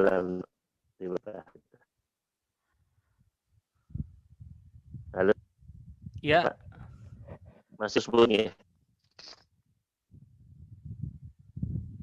Suara di Ustadz masih putus-putus. Iya, masih putus-putus Ustadz. Dari kawan-kawan yang lain juga seperti itu. Baik, tadi agak terpotong mungkin ya faedah yang 10. Jadi sekarang tidak terasa sudah sekitar 1 jam lebih Ustadz memaparkan materi. Jadi faedah hadisnya banyak sekali ya. Jadi yang ditulis oleh beliau bisa sampai 40 faedah insya Allah. Nah yang terbahas pada kesempatan kali ini sampai di faedah yang ke-10. Mungkin tadi agak sedikit terputus. Nah sekarang masuk ke sesi tanya jawab Ustadz. Insya Allah. Masuk ke tanya jawab. Untuk yang ikhwan silahkan supaya tidak bertubrukan suaranya. untuk raise hand terlebih dahulu, kemudian langsung memaparkan pertanyaan kepada Ustadz insya Allah supaya bisa lebih dekat dengan beliau karena kita online Ustadz. Jadi faedah yang kelima kita ambil, Oke, jadi silakan. supaya bisa langsung. Kemudian kita ambil juga faedah yang ke-8 gitu. Jadi kunci ilmu adalah dengan bertanya. Langsung faedah ke-9 juga kita ambil bertanya kepada ahlinya, kepada Ustadz Asgar insya Allah. Silakan. Enggak. Mungkin dari Pak Bambang dulu, silakan Pak Bambang sudah masuk chat supaya bisa disampaikan langsung supaya lebih dekat, lebih interaktif. Silakan di unmute, saya sudah ask to unmute kepada Pak Bambang. Silakan Pak Bambang, bisa dibuka.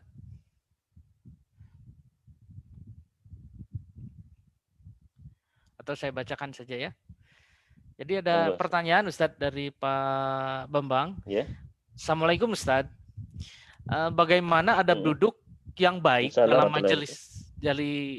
majelis taklim? Karena saya sering melihat ada jamaah sambil menselonjorkan kedua kakinya dan kedua tangannya gitu Ustaz. Telapak tangannya juga bersandar ke lantai. Nah ini bagaimana nih Ustaz? Ya. Bagaimana duduk? Ketika kita duduk maka tentu saja duduk adalah berbahaya baik ya. Dan duduk yang baik Nabi SAW ketika sholat berdiri pun beliau duduknya adalah tarabak dan duduk bersila ya. Jadi makanya selalu berduduk memang yang disebut oleh Islam ya, bahkan bukan ketika latna yang bisa ketika berbaris duduk dan bersila ya. Namun jika memang ya mungkin ada yang sakit kakinya dan memang ada yang memang orang yang memang kuat lama-lama ya saat itu tidak mau untuk menyelonjorkan kakinya karena waktu aja suatu kebutuhan ya. Jangan sampai kemudian kita itu berlanjut karena tidak hajat, karena memang malas, karena menunjukkan sifat tidak hormat, makanya jangan ya. Jadi ketika kita bermajlis, kalau duduknya duduk yang baik, sila, perhatian, ya,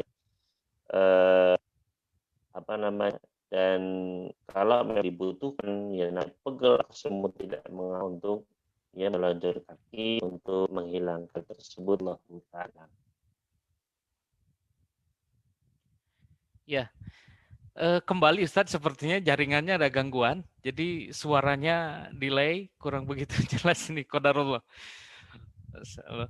Mudah-mudahan Allah mudahkan di pertanyaan selanjutnya. Yes. Ini sudah agak jelas, tapi tadi di pertengahan agak terganggu lagi Ustaz. Okay. Qadarullah. Baik, selanjutnya ada yang akan mengajukan pertanyaan mungkin dari Bapak-Bapak. Kalau yang akhwat cukup diketik saja, nanti saya bacakan insya Allah. Ada pertanyaan Ustadz dari Ibu Nanet ini Ustadz, dari Bandung beliau. Ya, silakan. Assalamualaikum Ustadz, mau tanya faedah yang keempat Ustadz, tadi masalah pakaian putih. Saya pernah dengar kalau akhwat katanya sebaiknya menggunakan pakaian yang gelap Ustadz, jangan yang putih gitu, justru sebaliknya. Oke. Iya. Adapun untuk wanita, ya, karena wanita itu ketika dia keluar, ya, ketika dia di hadapan lelaki yang bukan mahramnya, maka oleh Allah Subhanahu wa taala Rasulnya diperintahkan untuk justru tidak menampakkan perhiasannya. Ya.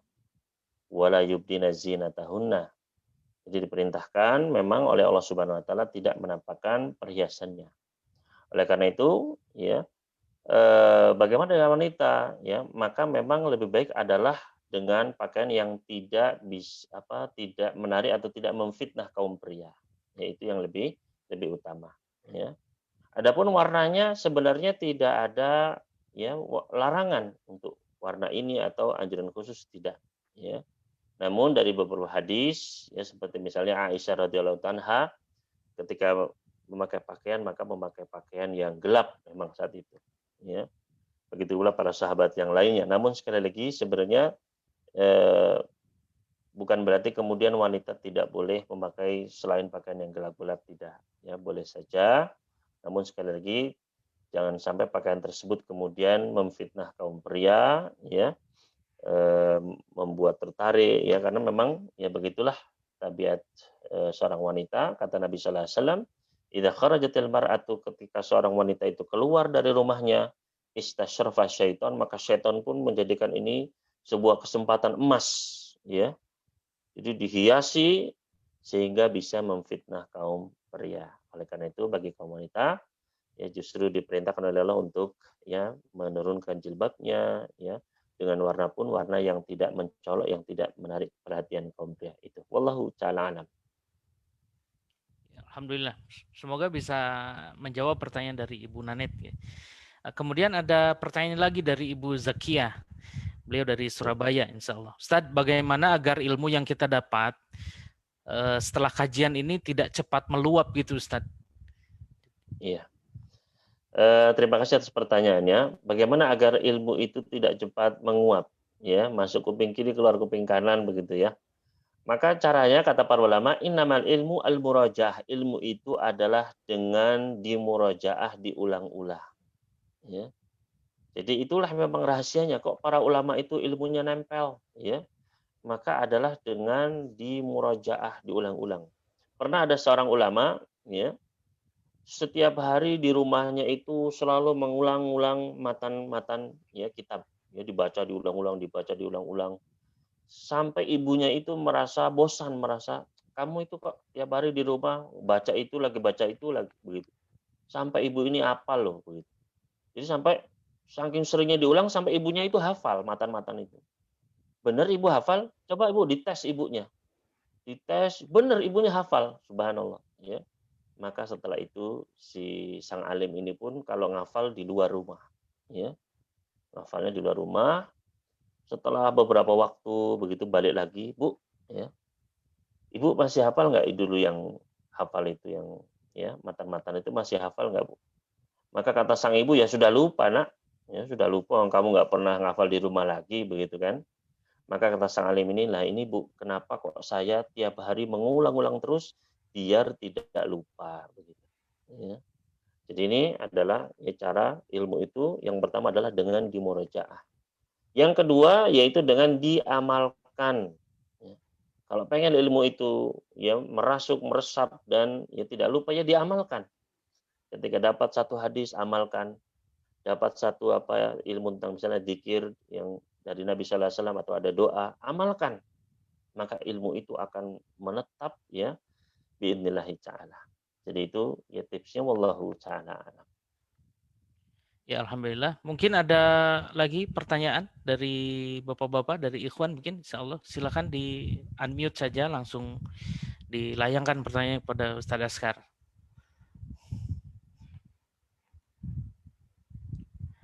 Baik, sambil menunggu mungkin Ustadz tadi terpotong faedah yang dari siapa ini, maaf? Teman lama kan, Budi Santoso. Pak Budi beliau dari Malang, Ustadz. Alhamdulillah. Monggo, Pak Budi. Ya, silakan Pak Budi, silakan. Ustadz, Assalamualaikum warahmatullahi wabarakatuh. Waalaikumsalam warahmatullahi wabarakatuh. Saya pertama terima kasih ke teman saya Pak Ramdhani atas undangannya hari ini. Terima kasih juga Ustadz, saya mengikuti sejak awal tadi, luar biasa, sangat mencerahkan. Terima kasih banyak, syukran. Pertanyaan saya begini Ustadz, yang dimaksudkan dengan atau yang termasuk kelompok majelis ilmu itu, apakah harus majelis ilmu yang membahas tentang agama, termasuk di dalamnya mungkin ya fikih, syariat atau apa, atau hal-hal yang mungkin sifatnya juga keilmuan yang umum seperti manajemen, seperti membahas tentang bagaimana pengembangan usaha, bisnis gitu. Apakah itu juga termasuk dalam kategori majelis ilmu, Ustaz? Terima kasih banyak sebelumnya, Ustaz. Ya. Terima kasih atas pertanyaannya Pak Budi ya dari Malang. Ilmu yang dimaksud di sini ya majelis ilmu di sini tentu saja adalah yang sebagaimana dijelaskan oleh para ulama adalah ilmu agama memang, ya. Jadi ketika disebutkan di dalam Al-Qur'an maupun di dalam hadis tentang ilmu, keutamaan ilmu, maka itu kembalinya kepada ilmu agama, ya. Kenapa? Karena ya di antaranya Nabi sallallahu alaihi wasallam pernah bersabda, "Wa innal anbiya'a lam yuwarithu dinaran wala dirhama, innama warathul ilma." Ya, sesungguhnya para nabi itu tidak meninggalkan dirham atau dinar, enggak meninggalkan dunia, ya, permasalahan dunia enggak. Yang mereka tinggalkan kepada kita adalah ilmu agama, ya. Yang ditinggalkan oleh Rasul sallallahu alaihi wasallam warisan beliau adalah ilmu Al-Qur'an dan ya sunnah beliau. Jadi ketika disebutkan keutamaan tentang majelis ilmu, ya, maka itu yang dimaksud adalah ilmu agama, ya. Dan apa-apa yang mendukung kepadanya, ya. Misalnya seseorang dia belajar tahsin Al-Qur'an misalnya, ya, maka itu juga insya Allah termasuk, ya. Atau ketika dia belajar bahasa Arab untuk dalam rangka bisa memahami Al-Qur'an, memahami As-Sunnah, memahami kitab-kitab para ulama, maka juga termasuk. Ya, jadi itu yang dimaksud dengan ilmu di sini adalah ya ilmu yang diwariskan oleh para nabi, para rasul, yaitu ilmu agama. Ya, adapun ilmu dunia, maka bukan berarti nggak penting, nggak. Ilmu dunia juga penting. Ya, ilmu dunia juga berpahala, juga ada wajib ya kita fardu kifayah. Ya, namun sekali lagi jangan sampai kemudian ya yang terpenting yaitu ilmu agama itu kita tinggalkan. Jadi majelis ilmu, keutamaan ilmu di sini adalah tentang ilmu agama. Wallahu ta'ala alam. Alhamdulillah. Semoga bisa menjawab pertanyaan dari Pak Budi ya. Ustadz, sebelum sambil menunggu sahabat-sahabat yang bertanya, jadi ingat salah satu hadis panjang juga di akhir itu Nabi Shallallahu Alaihi Wasallam menyebutkan antum a'lamu bi amri dunyakum gitu ya Ustadz ya. Itu maksudnya gimana Ustadz? Yeah. Kamu lebih mengetahui urusan duniamu gitu kan? Apakah itu tadi terkait dengan pertanyaan Pak Budi? Iya, jadi antum a'lamu bi umuri dunyakum, kalian lebih mengetahui tentang perkara dunia kalian. Itu ceritanya adalah ketika para sahabat di kota Madinah itu mereka kan bercocok tanam ya, menanam kurma ya. Nah, kurma itu ketika berbuah itu ada istilahnya bunga jantannya itu harus apa namanya dikawinkan begitu ditalkih dengan bunga yang betina gitu ya. Maka Nabi sallallahu alaihi wasallam pun mengatakan kepada para petani, "Kenapa kok perlu dikawin? Enggak usah, biarkan saja," begitu. Ya ternyata ketika tidak dilakukan panennya ya berkurang begitu. Ya Rasulullah ini berkurang nih, ya. Maka Nabi sallallahu alaihi wasallam bersabda, "Antum a'lamu bi umuri dunya." Kalian lebih mengetahui tentang perkara dunia kalian. Artinya dalam perkara-perkara dunia ya kita bisa berinovasi, kita bisa ya al-aslu fil asya al-ibahah. Hukum asal segala sesuatu dalam perkara dunia boleh. Ya, kita boleh berinovasi, mengembangkan masalah teknologi, masalah manajemen, silahkan. Ya, tapi dalam masalah agama maka semuanya sudah diwahyukan oleh Allah Subhanahu Wa Taala kepada Rasulnya, sudah ada tuntunannya yaitu Al-Quran dan Sunnah beliau. Gitu. Wallahu ta'ala. Ya, alhamdulillah. Ada lagi bapak-bapak silakan yang akan ditanyakan pada beliau. Assalamualaikum Ustadz, saya pendatang baru Pak, saya dari Sidoarjo Jawa Timur ini Pak. Dengan Pak Waalaikumsalam. Alwi, Pak. Saya pin dulu videonya supaya ini ya terlihat. Silakan. Assalamualaikum warahmatullahi wabarakatuh. Waalaikumsalam warahmatullahi wabarakatuh. Gini Pak Ustadz, ya saya juga kepingin kan hadis itu kan ya kalau saya baca terbagi jadi 3 gitu, Sahih, Hasan dan Dhaif. Kemudian saya menanyakan sanadnya Pak, kalau yang hadis sahih itu mulai dari Nabi atau mungkin para sahabat terus tabiin dan sebagainya itu sampai mana Pak Ustadz? Yang dimaksud, yang khususnya di yang sahih Pak, matur nuwun Pak. Terima kasih atas pertanyaannya. Ya. Bagaimanakah hadis yang sahih itu? Ya, maka hadis yang sahih itu memiliki syarat. Ya. Yaitu adalah sanadnya harus bersambung dan dibawa oleh orang-orang yang siqah, yang terpercaya, ya, yang hafalannya kuat, yang dobit, ya, kuat hafalannya. Dan hadis itu pun selamat dari dari al-illah al-qadhiyah, dari penyakit-penyakit yang bisa merusak kesahihannya, ya. Jadi itu syaratnya hadis itu sahih, ya, yaitu sanadnya harus bersambung dari Rasulullah SAW ke sahabat, ya. Dari sahabat mungkin ke sahabat lainnya, terkadang ada hadis ya seperti hadis Jibril ini, ya hadis Jibril ini dari Rasulullah SAW, dari Umar, dari Ibnu Umar. Ibnu Umar juga sahabat. Gitu. Setelah itu nanti ada bisa tabiin, tabiin itu muridnya sahabat, tabiut tabiin, ya muridnya murid sahabat, ya sampai kemudian masuk kepada para a'immah, imam yang di situ mulai ada masa penulisan hadis, ya seperti misalnya Imam Bukhari, ya Imam Bukhari meriwayatkan dari gurunya, ya misalnya Imam Ahmad atau dari Ali Al-Madini ataupun dari para imam lainnya, ya. Maka di sini itulah nanti diperiksa hadisnya itu apakah ya setiap perawinya itu bertemu dengan gurunya. Gitu. Ya, ketika kita cek, oh ternyata misalnya dari Nabi Sallallahu Alaihi Wasallam, kemudian dari Ibnu Umar misalnya, Ibnu Umar, kemudian yang mendengarnya adalah Alqamah misalnya, ya, kemudian dari misalnya Ibrahim, ya An-Nakhai, maka itu oh ternyata bertemu semua, maka hadis itu menjadi hadis yang sahih. Sahih. Oh. Nah nanti misalnya di antara perawinya misalnya salah satunya itu ada yang hafalannya kurang, dia orangnya jujur, ya baik, tapi hafalannya kurang, ya. Maka nanti hadis itu pun turun derajatnya menjadi hadis yang hasan. Ya, tapi kalau misalnya di antara perawinya itu ada yang hafalannya sangat buruk, ya, atau bahkan dia suka memalsukan hadis, atau dia suka berbohong, maka hadis tersebut turun menjadi hadis yang lemah. Ya, hadis yang lemah ini pun bermacam-macam, ya. Ada yang ya tadi hadis yang paling buruk adalah yang hadis yang palsu, ya. Jadi bukan hadis, nggak tahu siapa yang bikin-bikin kemudian disandarkan kepada Nabi Sallallahu Alaihi Wasallam. Ya. Maka ini sebenarnya bukan hadis, ya. Kadang ada hadis yang nggak ada sanadnya, la aslalahu. Ya. Ada hadis juga yang terputus. Ini juga salah satu bentuk kelemahan, ya penyakit.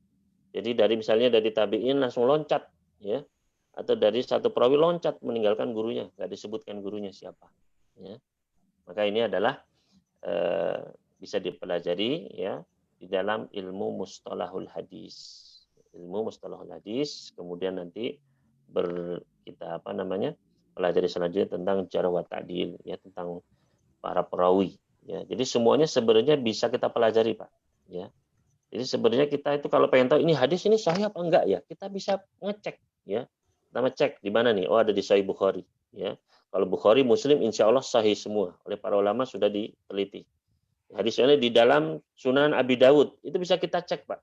Ya, perawinya dari siapa saja. Nanti kita cari, oh nama ini kita cari di dalam kitab-kitab para ulama, ya. Dijelaskan, oh perawi ini misalnya ketika berumur 60 tahun dia menjadi pikun. Maka kalau hadisnya setelah tahun sekian itu dilemahkan oleh para ulama, gitu. Jelaskan dengan detail. Tinggal kita ini ya cuman karena literaturnya dalam bahasa Arab memang kita harus memiliki background bahasa Arab terlebih dahulu. Ya, nanti setelah itu kita bisa langsung ngecek sendiri, Pak, ke dalam kitab-kitab jarh wa ta'dil para ulama. Ya, gitu. Nanti bisa langsung oh berarti hadis ini adalah hadis yang ya sahih ataupun tidak, gitu. Wallahu ta'ala. Matur nuwun Pak Ustadz. Baik, sami-sami, Pak. Ustadz, kemudian ada yang mengangkat tangan lagi dari Pak Tony, Ustadz. Silakan Pak Tony, di-unmute. Assalamualaikum Ustadz. Waalaikumsalam warahmatullahi. Izin bertanya, mau nanya mengenai adab thalibul ilmi. Biasanya setelah kajian sholat subuh ada kajian. Yeah. Nah, setelah sholat itu biasanya kan kita harus berzikir, Ustadz. Nah, sebelum kita belum selesai zikir, tapi kajiannya sudah dimulai. Ini seperti apa, Ustadz? Kita melanjutkan zikir, kita selesaikan zikir dulu, baru mendengarkan kajian, atau kita tunda dulu zikirnya? Ya. Mungkin itu aja, Ustadz. Terima kasih, Ustadz. Ya, terima kasih atas pertanyaannya. Bagaimana ketika kajian ba'da subuh? Ya, ketika kajian ba'da subuh, langsung sholat, zikirnya sebentar misalnya kita nggak sempat menyelesaikan atau pengen zikir pagi begitu ya, belum sempat selesai sudah pengajian. Apa yang harus kita lakukan? Maka simaklah kajian.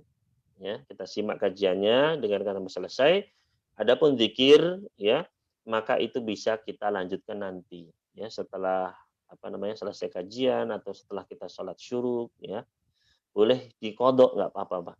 Ya. Jadi misalnya kita belum zikir pagi tuh ya, maka misalnya sempatnya nanti setelah selesai kajian atau setelah syuruk atau bahkan ingatnya misalnya begitu di jalan misalnya ke kantor, oh tadi belum zikir pagi, nggak apa-apa, langsung baca zikir pagi saat itu juga tidak apa-apa ya.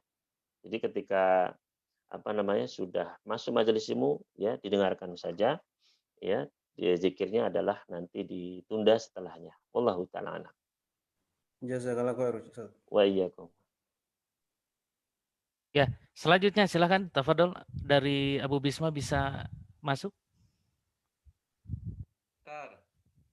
Nggih, monggo. Erwin ini di Bandung, Ustaz. Oh, Masya Allah. Ya. Barakallahu fi. Mana Mas Erwin? Di SMA dulu. Kang Erwin ya? Alhamdulillah. Tafadhol Kang Erwin. Alhamdulillah. Ustaz, mohon pencerahannya Ustaz. Apakah boleh mengambil ilmu dari ustadz-ustadz yang memang berbeda manhaj gitu Ustaz? Karena memang seandainya dilihat juga, kalau misalkan lihat gelarnya gitu kan, sumbernya seolah-olah sama gitu Ustaz. Mohon pencerahannya Ustaz. Ya, terima kasih atas pertanyaannya.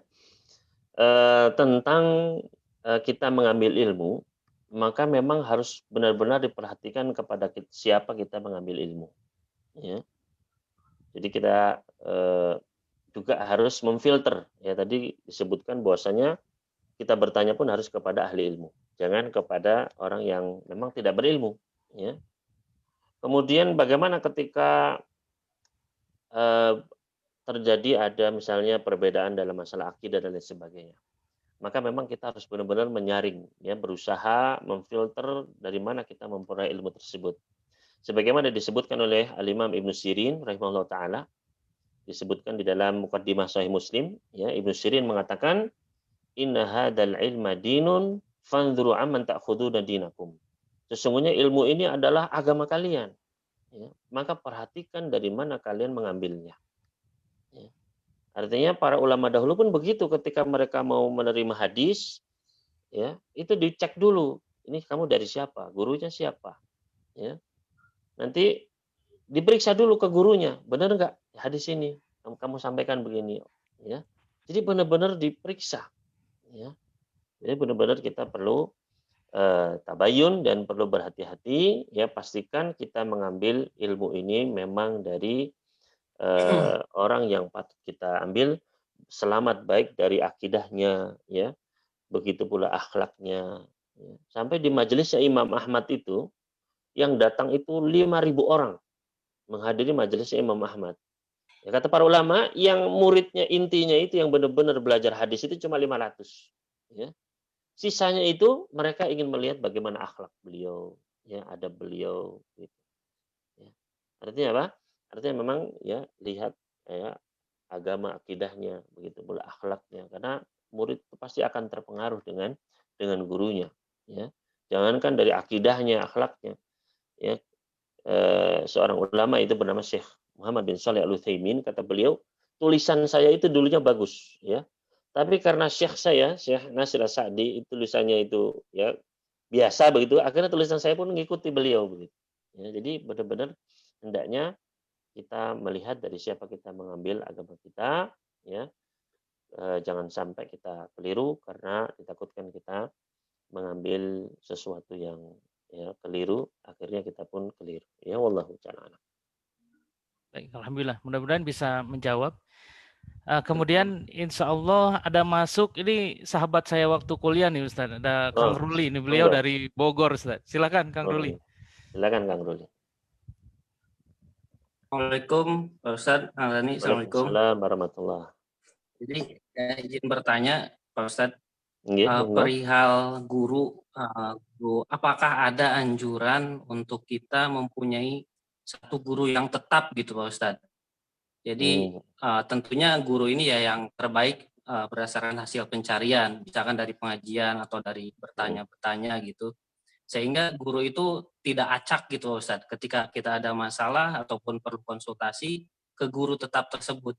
Nah, apakah ada anjuran seperti itu Pak Ustadz? Terima kasih Pak Ustadz. Terima kasih atas pertanyaannya. Apakah kita dianjurkan untuk memiliki satu guru saja? Jawabnya tidak. Ya, karena dulu ya para sahabat ya mereka saling ya mencari ilmu dari siapa saja mereka bertanya ketika ada orang yang lebih berilmu mereka tanya. Ya, begitu pula para tabiin ya mereka mencari hadis kepada para sahabat seluruhnya. Ya, mereka sampai mencari sahabat sampai puluhan sahabat mereka datangi untuk mencari ilmu dari mereka. Ya. Jadi adapun kita membatasi diri hanya dari satu guru maka walau ta'ala alam kami belum mendapati adanya anjuran seperti itu ya kecuali kalau memang sudah tidak ada lagi ya seperti kisah Salman Al-Farisi radhiyallahu ta'ala anhu ketika Salman ya, beliau mencari kebenaran ya maka bertemu dengan rahib ya beliau berguru ya kemudian ketika rahib itu mau meninggal siapa yang kau wasiatkan untuk saya mencari ilmu lagi ditunjukkan kepada rahib lainnya terus begitu sampai ketika rahib yang ketiga maka beliau mengatakan kayaknya sudah nggak ada yang seperti kita ini ya artinya yang masih dalam keadaan tauhid tapi insya Allah sebentar lagi akan keluar nabi ya akan muncul nabi akhir zaman ya. Maka akhirnya Salman pun mencari akhirnya bertemu dengan Rasul Sallallahu Alaihi Wasallam maka di sini ya ketika memang ya kesulitan tidak bisa mendapati guru lainnya ya terus dengan satu guru tersebut ya tapi ketika apa namanya memang ada banyak ya orang-orang yang berilmu yang memang akidahnya sama kemudian manhajnya sama ya kita datangi mereka dan tidak perlu membatasi satu guru ya sebagaimana dalam terkadang ya dalam perkara dunia saja kita datang ke dokter yang satu kemudian kita ingin mencari apa benar nggak kita cari second opinion begitu ya maka tidak mengapa hal ini ya dan ya ketika kita bertanya kepada satu alim dan alim yang lainnya ya untuk memantapkan diri kita maka hal ini adalah boleh saja tidak mengapa dan justru tidak mungkin seorang alim itu menguasai seluruh ilmu tidak mungkin ya seseorang dia menguasai seluruh ilmu tidak mungkin pasti ada yang orang lain mengetahui maka memang kalau bisa tidak dicukupkan hanya satu saja tapi berusaha untuk mencari ya guru-guru yang lain untuk semakin ya menambah ilmu kita. Ya wallahu ta'ala alam. Ya, alhamdulillah. Terima kasih. Ustaz, satu lagi pertanyaan boleh Ustaz? Monggo silakan. Tambahan dari Ibu Zakia ada pertanyaan, saya ringkas pertanyaannya. Ustadz, kalau perihal tentang kita melakukan ramalan cuaca, kemudian tentang rekayasa genetika untuk buah dan lain sebagainya ya, kemudian dimensi waktu, itu boleh nggak Ustadz dalam Islam? Ya, ilmu-ilmu tersebut selama tidak bertentangan dengan Al-Quran dan As-Sunnah maka tidak mengapa. Ya, para ulama memberikan kaidah al-aslu fil asya al-ibahah, hukum asal segala sesuatu dalam perkara dunia ini adalah boleh. Ya, artinya perkara dunia apa saja teknologi, ya, kemudian ya ilmu-ilmu yang apa ya bersifat dunia ya maka itu semua adalah hukum asalnya boleh ya sampai datang dalil yang mengharamkannya gitu. Ya. Jadi selama nggak ada dalilnya yang mengharamkannya boleh semua makanan boleh ya pakaian-pakaian boleh ya perkara-perkara dunia mobil kendaraan apa semua boleh ya sampai ada dalil yang mengharamkannya kalau ada dalil mengharamkannya baru kita hukumi itu haram tapi selama tidak ada ya yang mengharamkannya maka kembali ke hukum asalnya hukum asal segala sesuatu adalah halal boleh ya. Nah begitu pula dalam perkara tadi misalnya maka diperinci kalau sudah masuk satu persatu diperinci ya misalnya tadi apa ramalan cuaca ya. Ramalan cuaca ya maka ramalan ini bukan termasuk ramalan yang dilarang dia adalah sifatnya prediksi dengan ilmu maka tidak mengapa ya karena ilmu perbintangan itu ada dua ya disebut oleh para ulama ada ilmu tasyir ya Dan juga ada ilmu ta'thir. Ilmu tasyir itu yang mempelajari gerakan-gerakan bintang, ya astronomi begitu ya. Bintang ini menunjukkan apa, musim apa begitu, ya. Maka itu boleh saja. Ya. Yang tidak boleh ada yang kedua itu ilmu ta'thir. Jadi bahwasanya bintang itu memberikan pengaruh, mempengaruhi nasib manusia. Ilmu apa namanya? Ilmu nujum, ilmu astrologi begitu ya. Nah, ini nggak boleh. Ya, karena nasib manusia itu nggak ada hubungannya dengan ya bintang Leo, bintang Sagittarius, bintang nggak ada. Ya, karena nasib kita Allah Subhanahu wa taala yang mengaturnya. Ya, jadi nggak boleh kita membaca ramalan misalnya bintang Pisces ya, apa namanya rezeki nomplok misalnya, ya kesehatan corona misalnya nggak boleh kita percaya, ya. Jadi ketika itu adalah ramalan cuaca yang berdasarkan ilmu ya dari BMKG tentang ilmu meteorologi dan lain sebagainya, maka nggak ada masalah, ya itu diperbolehkan, ya. Dan itu sifatnya prediksi saja, ya prediksi saja, maka itu diperbolehkan. Yang tidak boleh adalah ilmu astrologi yang menggantungkan nasib kita kepada bintang-bintang, itu yang tidak boleh. Ya. Kemudian seperti tadi tentang genetik begitu ya, maka insya Allah ini termasuk perkara yang ya tidak ada masalah selama di situ sekali lagi tidak ada larangan dalam agama, tidak berselisih dengan agama, juga tidak ada madarat di situ, maka ya itu diperbolehkan saja. Itu. Jadi kembali ke hukum asal, al aslu fil asya al ibahah. Hukum segala sesuatu dalam perkara dunia adalah boleh. Ya. Ya, jadi sampai ada dalil yang melarangnya. Gitu. Wallahu ta'ala. Baik, alhamdulillah. Selesai Ustaz pertanyaannya, alhamdulillah. Alhamdulillah. Untuk selanjutnya kita lanjutkan faedahnya atau loncat ke hadis ketiga Ustaz? Sebaiknya diselesaikan Ustaz ya. Kita selesaikan dengan singkat Mas ya. Mudah-mudahan nanti bisa. Mudah-mudahan bisa selesai di pertemuan selanjutnya insya Allah. Baik Ustadz, jazakallah khair Ustadz atas ilmu yang disampaikan kepada saya khususnya dan sahabat-sahabat sekalian. Jadi insya Allah mudah-mudahan kita bertemu lagi di bulan depan Ustadz. Oh koneksinya, oh ya. Baik Ustadz, selanjutnya kita tutup majelis ini saja Ustadz, dari Ustadz untuk menutupnya insya Allah. Okay. Alhamdulillah wassalatu wassalamu ala rasulillah wa ala alihi wa ala. Mohon kepada Allah SWT dengan namanya yang maha sempurna dan sifatnya yang maha agung, mudah-mudahan Allah SWT memberi kepada kita sekalian keistiqomahan untuk terus bertutur ilmu dan terus mengamal ilmu, dan kita memohon kepada Allah Subhanahu wa taala untuk menjaga diri kita, keluarga kita dan kaum muslimin dari bahaya wabah Covid-19, dan mudah-mudahan Allah segera mengangkat wabah ini dari negeri kita dan seluruh negeri kaum muslimin. Sebagaimana kita minta mohon kepada Allah Subhanahu wa taala, mudah-mudahan Allah mengumpulkan kita di surganya, memberikan kepada kita husnul khatimah, memberikan kepada kita ilmu yang bermanfaat, dan mudah-mudahan Allah Subhanahu wa taala senantiasa menjadikan kita sebagai hamba-hamba yang bersyukur atas nikmat-nikmatnya dan bersabar atas segala musibahnya. Aqulu qouli hadza wa sallallahu ala nabiyyina Muhammadin wa sallama ala al-mursalin wa akhiru da'wana anil hamdulillahi rabbil alamin. Wassalamualaikum warahmatullahi wabarakatuh. Waalaikumsalam warahmatullahi wabarakatuh. Terima kasih Ustaz, jazakallahu khair. Bapak Ibu, sahabat-sahabat semua, jazakumullah khair. Assalamualaikum warahmatullahi wabarakatuh. Waalaikumsalam warahmatullahi wabarakatuh. Jazakumullah khairan. Baik. Waalaikumsalam warahmatullahi wabarakatuh. Jazakallah.